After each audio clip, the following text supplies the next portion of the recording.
अस्सलाम वालेकुम friend. Story start करने से पहले please subscribe my channel and click on the bell icon. अब हम चलते हैं अपनी स्टोरी की जानिब। जुनून इश्क पार्ट नंबर 15। इरफ़ा जब अहमद से मुखातिब होकर कहती है कि तुम्हारे दिए गए उस ज़ख्म को मैं नहीं भूल सकती, और उसके बाद इरफ़ा अपने हाथ को देखने लगती है और वो वहाँ से जाने ही लगती है कि अहमद उसका हाथ पकड़ लेता है। नो माई डार्लिंग, तुम्हें हंसना ही होगा, तुम्हें मेरे साथ रहना ही होगा, चाहे तुम चाहो चाहे तुम ना चाहो। अगर मैं तुम्हें अपनी ज़िंदगी में तुम्हारी मर्ज़ी के बगैर शामिल कर सकता हूँ ना इरफ़ा, तो तुम्हें अपने साथ भी रहने के लिए कायल कर सकता हूँ। अदरवाइज़ तुम मेरे असली रूप देखना चाहोगे, जो कि तुम बर्दाश्त नहीं कर पाओगे। तुम्हें तकलीफ़ देना मेरा इंटेंशन नहीं है अहमद। मैं थक चुकी हूँ, मुझे नहीं समझ आ रहा कि मैं तुम्हारे साथ कैसे बिहेव करूँ। पहले तो स्माइल करो और फिर पिक क्लिक करवाते, फिर हम चले जाएंगे नाश्ता करने। अगर तुम ऐसा नहीं करोगी तो फिर क्या कर लेंगे आप? इरफ़ा, मेरे पेशेंस को बार बार मत आज़माना, तुम अपने आप को ही इम्तिहानात में पाओगी अकेले। इरफ़ा खामोश हो जाती है और अहमद के करीब आकर वो उसके कैमरा वाले हाथ को थोड़ा ऊपर करके कहने लगती है कि ठीक है, तुम्हारी यही ज़िंदगी, हम मुस्कुरा के पिक्चर क्लिक करें तो ठीक है, तुम पिक्चर क्लिक कर सकते हो। इरफ़ा बहुत मुश्किल से हंसने की कोशिश करती है, लेकिन थोड़ी देर बाद उसकी कोशिश कामयाब हो जाती है और वो थोड़ा सा हंसना की कोशिश करती है, जिसमें थोड़ा सा वो मुस्कुराती है। अहमद उसे देखकर थोड़ा सा मुस्कुराता है। वो उस लम्हे को कैद करने के लिए एक पिक क्लिक करता है। उसके बाद इरफ़ा उससे कहती है, अब तुम्हारी ज़िद पूरी हो गई हो अहमद, तो अब हम नाश्ता करने चले। अहमद इस बात को सुनकर वो खामोश हो जाता है, क्योंकि वो तो इस बात से कुछ मोहब्बत की बातें करना चाहता था। इरफ़ा जी, मैं तुमसे कुछ बात करना चाहता था, क्या तुम मेरी बात सुन सकोगी? इरफ़ा कहती है कि पहले हमें नाश्ता करना, फिर हम आपकी सारी बातें सुनेंगे। उसके बाद जब वो गाड़ी में बैठ जाती हूँ तो सारा टाइम बाहर देख रही होती है। अहमद उसे जब देख रहा होता है तो वो फिर भी बाहर ही देख रही होती है। फिर अहमद 2 मिनट बाद ये सोच रहा होता है कि शायद वो ऐसे माहौल में कभी आई नहीं है, तो शायद इस वजह से वो घुल मिल नहीं पा रही, तो उसे थोड़ा सा ब्रेक देना चाहिए इन सारी चीज़ों से। इस तरह ज़बरदस्ती करने से इरफ़ा उसके करीब नहीं आएगी, बल्कि हमेशा के लिए दूर भाग जाएगी, और ये डर अहमद को अंदर से खाया जा रहा था। उसके बाद अहमद आराम से रिलैक्स रहने की कोशिश करता है और फिर वो एक रेस्टोरेंट तक गाड़ी रोक देता है। इरफ़ा जो अपने ख़यालात में गुम होती है, अहमद के बार बार कहने पर कि अब मंजिल आ चुकी है, बस अब बाहर चलते हैं। इरफ़ा जा ही नहीं रही थी। क्या हुआ यार, इतने कौन से ख़यालात में गुम हो तुम कि तुम्हें बार बार कहने पर भी मेरी बात सुनाई नहीं दे रही? अच्छा, क्या रेस्टोरेंट आ चुका है? हाँ, रेस्टोरेंट आ चुका है। तो जैसे रेस्टोरेंट में अंदर दाखिल होते हैं तो इरफ़ा थोड़ी सी घबरा जाती है, क्योंकि वहाँ पे इतने लोग नहीं होते। इस रेस्टोरेंट में 1-2 लोग ही होते हैं और थोड़े से अजीब सा और लगता है इरफ़ा को। अहमद, ये होटल मुझे सही नहीं लग रहा। अरे क्या बात कर रही हैं आप? देखिए इरफ़ा, ये सुबह का टाइम है, या इस्लामाबाद में लोग कभी बाहर निकलते हैं, देखो कितनी सर्दी हो रखी है, तो लोग कभी घर से बाहर निकलेंगे ना। अहमद का हाथ पकड़ के इरफ़ा खड़ी रहती है, और वहाँ और तो जब इरफ़ा देख रही होती है, तो इरफ़ा जब देखती है कि इरफ़ा ने अहमद का हाथ पकड़ लिया, तो अहमद वहाँ मुस्कुरा रहा होता है। Darling, 1 picture please. और फिर वो इरफ़ा को हंसने के लिए नहीं कहता, फिर इरफ़ा खुद ही खुद मुस्कुराने लगती है और अहमद फिर एक पिक्चर क्लिक करता है। उसके बाद अहमद इरफ़ा को कहाँ टेबल पे कहता है कि तुम यहाँ बैठ जाओ, मैं नाश्ते के लिए ऑर्डर दे के आता हूँ।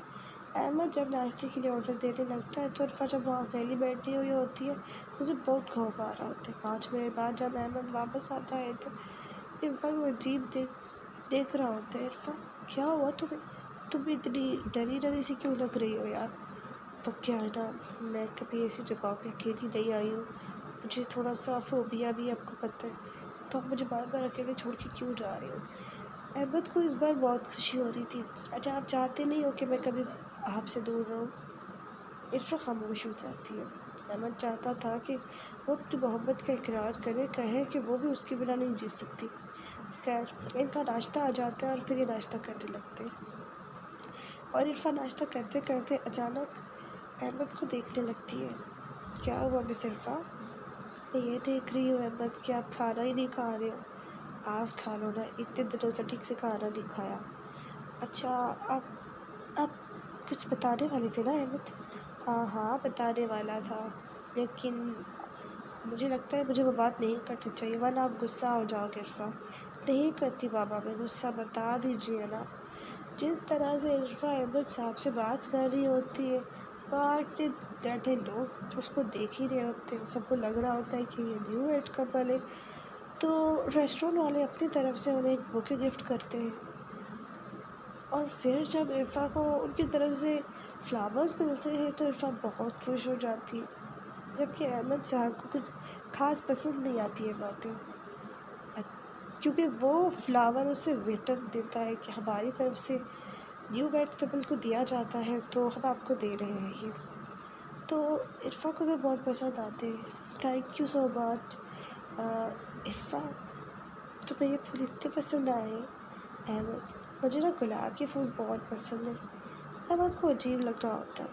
मैंने तो कभी इसे गिफ्ट नहीं दिया गुलाब, और इसने गिफ्ट दे दिया ऐसे ऐसे। अब मेरा क्या इम्प्रेशन पड़ेगा? अभी वो ये सोच ही रहा होता है कि इरफा बहुत आराम से नाश्ता करने के बाद वो फ्लावर भी अपने साथ ले आती। इरफा वहाँ पे फ्लावर रख देती। क्या मसला था? मैं तुम्हें और फ्लावर दे देता ख़रीद कर। तुम ये फ्लावर क्यों लाई हो? देखो, किसी ने पहली बार हमें गिफ्ट दिया है, एक सब कपल। देखो, ये तो बहुत पॉजिटिव साइड हुआ ना। अहमद को ये बिल्कुल बर्दाश्त नहीं था कि उसके अलावा कोई और उसे कुछ गिफ्ट करे और वो चीज़ रख भी ली जाए। अहमद को शदीद गुस्सा आ रहा होता है, लेकिन जब इरफा अहमद का हाथ पकड़े चल रही होती है तो अहमद खामोश हो जाता है। चलो कुछ भी हो, कम से कम इरफा ने मेरा हाथ तो पकड़ा। कम से कम सबके सामने उसने ये तो कंटेम्प्ट किया कि मतलब मैं उसका शौहर हूँ, यही मेरे लिए बहुत है। लेकिन अहमद इससे भी कुछ ज़्यादा ही एक्सपेक्टेशन रख रहा था इरफा से। अच्छा इरफा, हमें मार्केट जाना था ना? बट क्यों अहमद? अरे भूल गई क्या, फ़ोन ख़रीदना था हमें। हम दोनों ने एक दूसरे का फ़ोन तबाह कर दिया था। हाँ ठीक है, लेकिन अहमद एक छोटी सी बात है। क्या? मैं थक गई हूँ, मुझे चला नहीं जा रहा। तो आप मुझे घर छोड़ देंगे? फिर आप चीज़ें ख़रीद के लाते और फिर हम आराम से। इरफा नहीं, तुम्हें तो अकेले रहने से डर लगता है ना। घर में तुम्हें छोड़ के आ भी जाऊँगा तो तुम्हें डर लगेगा, और मैं तो आते आते मुझे शाम हो जाएगी यार। कल फिर मुझे मीटिंग पे जाना था यार। तुम ऐसा कैसे कर सकती हो इरफा? तो फिर मैं कैसे चलूँ यार? हील्स में मुझसे चला नहीं जा रहा है मन। अच्छा, हील्स में नहीं चला जा रहा। चलो मैं तुम्हें गोदी में ढा लेता हूँ, फिर तुम आराम से चलोगी। इरफा अहमद को मार रही होती है कि यार ये तुम क्या बात कर रहे हो, सबके सामने तुम मुझे ऐसे उठाओगे, तुम्हें शर्म नहीं आती? अरे यार, जिसने की शर्म उसके तो फूटे कर्म। वैसे भी पाँव में अगर इतना पेन हो रहा था तो तुम्हें किसने कहा थी तकलीफ दे चप्पल पहनने के लिए? और तुम ये अपने साथ लाई ही क्यों थी? अहमद, आप भूल गए हैं, बैग मैंने नहीं पैक किया था, आपने पैक किया था। ओह सॉरी सॉरी, मैं भूल गया था। वो क्या है ना, ये तुम्हारे लिए न्यू सैंडल मैंने ही पसंद की थी, मैं ही लाया था। और अगर मेरी दी गई चीज़ तुम्हें तकलीफ़ देती है तो चलो कोई बात नहीं, तुम अपनी पसंद से कुछ खरीद लेना।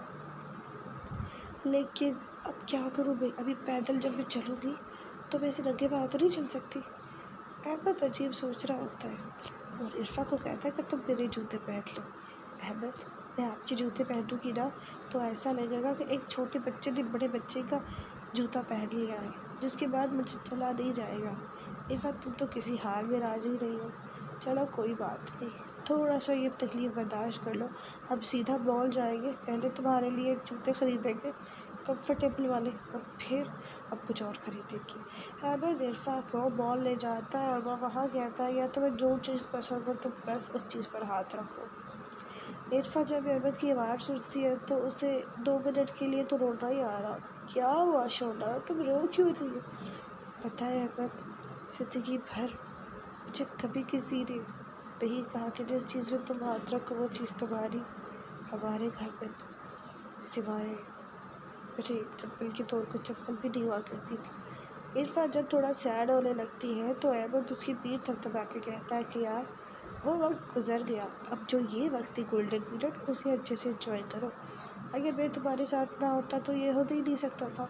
चलो अब अच्छे बच्चों की तरह कोई चीज़ पसंद करो और फटाफट पहन लो। और ये जो इमोशनल ड्रामा है ना, ये मेरे लिए है सिर्फ। बाहर तुम किसी के सामने नहीं रो सकती, तुम इतनी कमज़ोर नहीं हो इरफान, तुम सबका सामना कर सकती हो। अहमद उसे हौसला दे रहा होता है। इरफान को वहाँ पर कोई चीज़ समझ नहीं आ रही होती है। अहमद कहता है समझ नहीं आ रही है तो हर एक चप्पल पहन के देख लीजिए, जो उस पैरों पे आपको कंफर्टेबल लगे अब वो ख़रीद लीजिएगा, ठीक है। अब यही बैठे हुए हैं। अहमद देख रहा होता है कि इरफा आराम से किसी किसी चीज़ें देखे जा रही थी, लेकिन जब इरफा आराम से एक सादा सी चप्पल पसंद करती है तो अहमद को अजीब लगता। इरफा दूसरी चप्पल भी तो थी, वो इतनी एक्सपेंसिव थी और आपके पाँव में भी इतनी अच्छी लग रही थी, आपने वो क्यों नहीं परचेज़ की? पता है अहमद, मैं सादा इंसान हूँ और सादगी से ही जीना पसंद करती हूँ, और मुझे लगता है कि आपको कम से कम मेरी खुशी का ख्याल है तो पैसों की ज़्यादती ना होनी चाहिए, खुशी होनी चाहिए ना।